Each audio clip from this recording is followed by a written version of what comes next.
ګران دوستانو، لکه څرنګه چې تاسې د ښار د عامو خلکو خبرې اترې واورېدې، هغوی د ښار د دوکاندارانو نه شکایتونه واورېدل.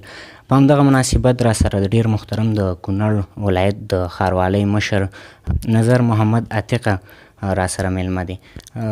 ښاروال صاحب ستړي مه شئ. خیر اوسئ. السلام علیکم. دا چې زه د کونړ ښاروال مولوي نظر محمد عتیق د ښاروالۍ دنده اجرا کوم، ستاسو پوښتنو ته جواب وایم. ډېره مننه مولوي صاحب محترم. مولوي صاحب په لومړنو کې راته دا ووایئ چې موږ وګرځېدو په ښار کې، د بېلابېلو خلکو سره مو خبرې اترې وکړې. هغوی د دوکاندارانو نه ډېر زیات شکایت لري چې اوړه، غوړي، داسې نور ډېر شیان چې ریټونه یې بیخي جګ شوي دي. دا چې ریټونه خو اول الهي کار دی، ځکه د الله تعالی نوم چې دی مسعر دی. ریټونه جګول او ټیټول دا د الله کار دی، ځکه رسول الله صلی الله علیه وسلم ته صحابه کرام رال، ورته ویل چې یا د الله پیغمبره زمونږ ریټونه مقرر کا، موږ له ریټونه جګ دي. نبی علیه الصلاة والسلام ورته ویل چې الله تعالی چې دی دا ریټونه جګوي او ټیټوي. دا اول خو د الله طرفه دا یو عام بلوا ده چې داسې شوي دي په ټول افغانستان کې ریټونه جګ دي. او اصلي کې وجه دا ده چې دلته تجاران چې دی تجارت په ډالر باندې دی، ډالر پورې تړلی دی. نور کله ډالر خیږي او کله ټیټېږي. نو زمونږ افغانستان خپل تولیدات نه لري، دا ټول وارداتي ملک دی او واردات د خارج نه کېږي. نو زمونږ ثابت ریټونه هله کېږي چې موږ خپل تولیدات ولرو. نو د دې وجې نه بس ډالر پورې موضوع تړل دی او د خارج نه چې یو شمېر خلک داسې شکایت لري چې وایي چې مطلب یو دوکاندار په 2000 روپۍ وړه خرڅوي، بل یې په 1300 خرڅوي. دغه اندېښنه خلکو سره. نو دا خبره به حقیقت ځکه نه لري چې یو خو د وړو انواعو پورې فرق دی.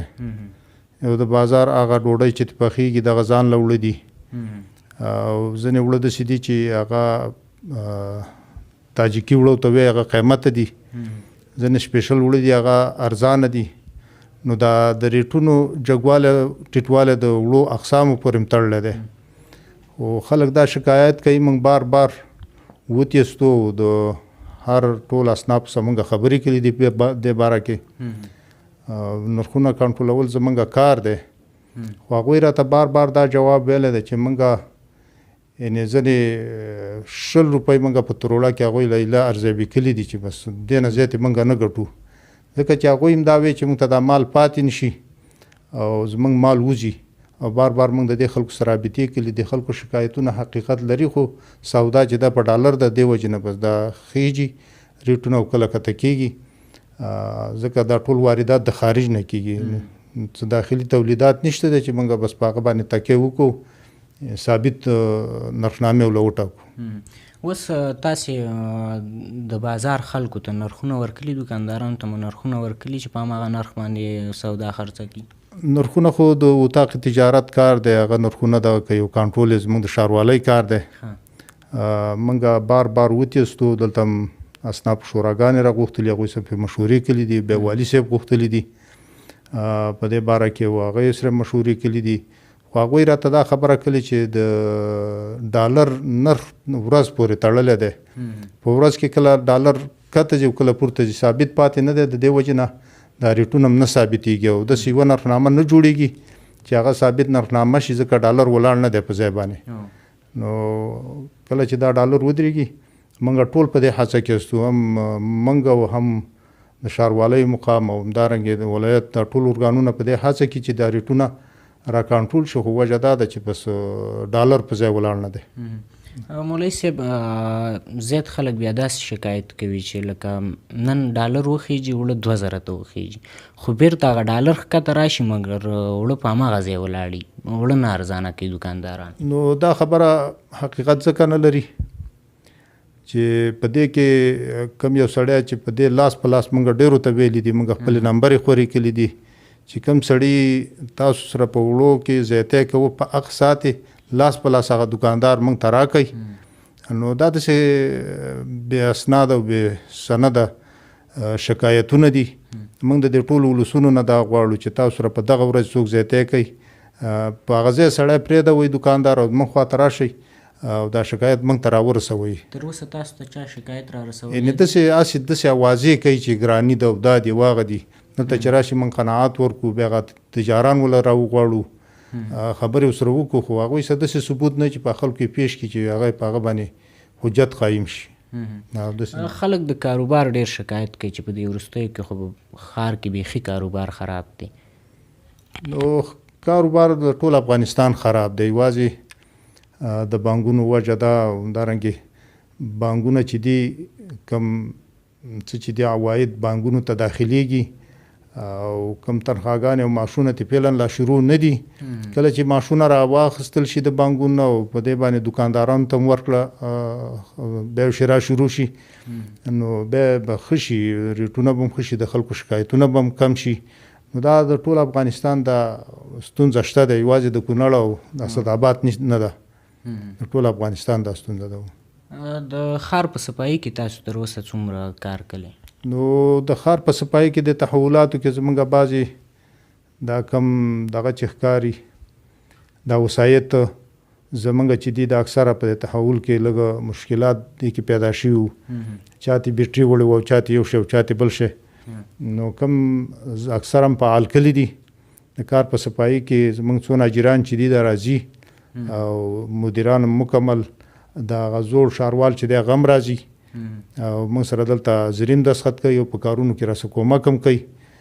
زموږ د ښاروالۍ نه یو کس چې دی نه اجیر کم شوی نه مدیر کم شوی دی، ټول بس پرسونل ټول راځي او د ښار په صفایي کې چې دی چې کوم ځای پورې زموږ ذمهواري ده هغه ټول ښه په دغه سره په غیرت سره هغه سرته رسوي.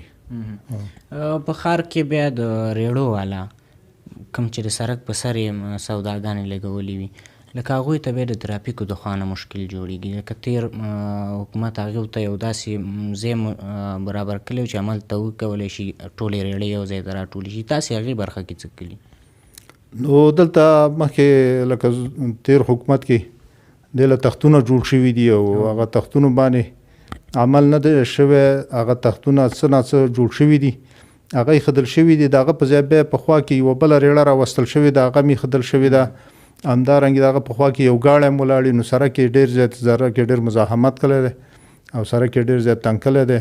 هغه موږ د دې خلکو د مشکلاتو ته هم ګورو، د مشکلاتو په وجه باندې موږ هم څه ډېر غرض نه لرو. مشکلات اوس بیخي ډېر زیات دي، مشکلات یې ډېر زیات دي. د خلکو دونه مشکلات دي چې موږ چې وځو نو موږ لاس د خلکو له نه ورځي ځکه بیخي د نفقې څه چاره نشته دی.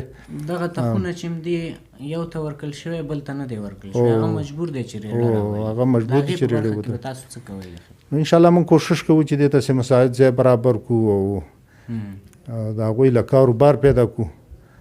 ښاروالي خو په همدې باندې کوشش کې ده چې کوم سړی راځي او د هغه ضرورت یې موږ له ځای ګورو او ځای له پیدا کوو او کوشش کې یاستو. انشاءالله یو کس په هم د کاروبار نه پاتې کېږي. خو د اسداباد ښار تاسو ته معلوم دی ډېر زیات تنګ دی او مشکلات د تنګوالي د وجې نه ډېر دي او خلکو ضرورتونه ډېر دي، ولس پکې ډېر دی. د دې وجې نه بس ځینې مشکلات شته. په ولسوالیو کې نرخونه څنګه دي؟ د هغوی احوال تاسې اخیستی؟ نو دا ولسوالۍ چې ده موږ پورې ولسوالۍ تړلې نه دي او هغه کې موږ دپاره څه هدایات هم نه دي راکړی شوي. خو د غذایي مجاهدین چې دي د هغو په توسط باندې بیا هغه کنټرولېږي. خو ځینې داسې دي چې لرې ولسوالۍ دي، سړکونه خراب دي، مشکلات دي. دغه مشکلاتو په اساس باندې لکه دلته چې یوه تروړه وړه واخلي په 1.5 زره واخلي نو هلته په 200 روپۍ کرا راځي.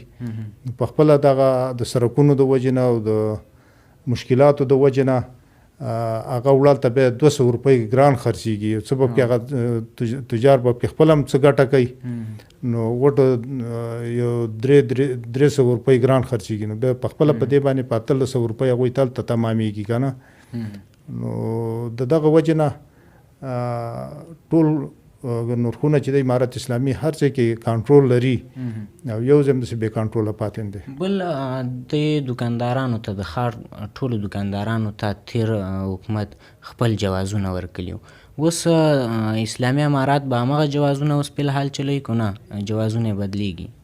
نو اسلامي امارت چې د نوې تصمیم نوې تشکیلات به دا راځي او همدارنګې د هغې دپاره به اصول ټاکي او قوانین او ټول انشاءالله د امر ثاني پورې د دې هر څه چې دی په زاړه ترتیب باندې کارونه شروع دي فعال دي په زاړه ترتیب باندې او امر ثاني پورې پیلنیز موږ څه تصمیم نه لرو دې ته او د بره د مشرانو طرفه به دا نوي جوازونه یا نوي هر څه چې وو هغه د مشرانو لخوا نه وي. مولوي صاحب محترم له تاسې ډېره مننه چې موږ ته مو وخت راکړو. جزاک الله. زموږ ته کوم پیغام لرئ مهرباني؟ نو موږ ستاسو خبریالانو نه ډېر زیات خوشحاله سو چې دا زموږ غږ او دا ستونزې د دنیاوالو سره شریکې کوي او په دې ستونزو باندې غور وشي. همدارنګې د نړیوالو نه دا دغه لرو چې افغانستان ډېر زیات کمزوری دی، مشکلات یې ورځ تر ورځې زیاتېږي. نو نړیوال دې په دې برخه کې موږ سره بشري مرستې وکړي او امارت اسلامي په د نړیوالو د مؤسساتو مخکې په اطرافو کې هم د دې ساتنه کړې ده. اوس الحمدلله دلته خو د دې حاکمیت دی اوس به ضرور کوي او دا دې هغې تحفظ به کوي. نو موږ د نړیوال نه غواړو چې زموږ د بېوزله هېوادوالو سره کومک وکړي. ډېره مننه تاسو مولوي صاحب، ډېره مننه. ګرانو دوستانو دا زموږ د نن ورځې خپرونه تر بیا چې زه اظهار ارمان ستاسې په درانه چوپړ کې حاضرېږم تر هغې مو په پاک رب سپارم. د یو سوکاله آباد افغانستان په هیله. خدای پامان.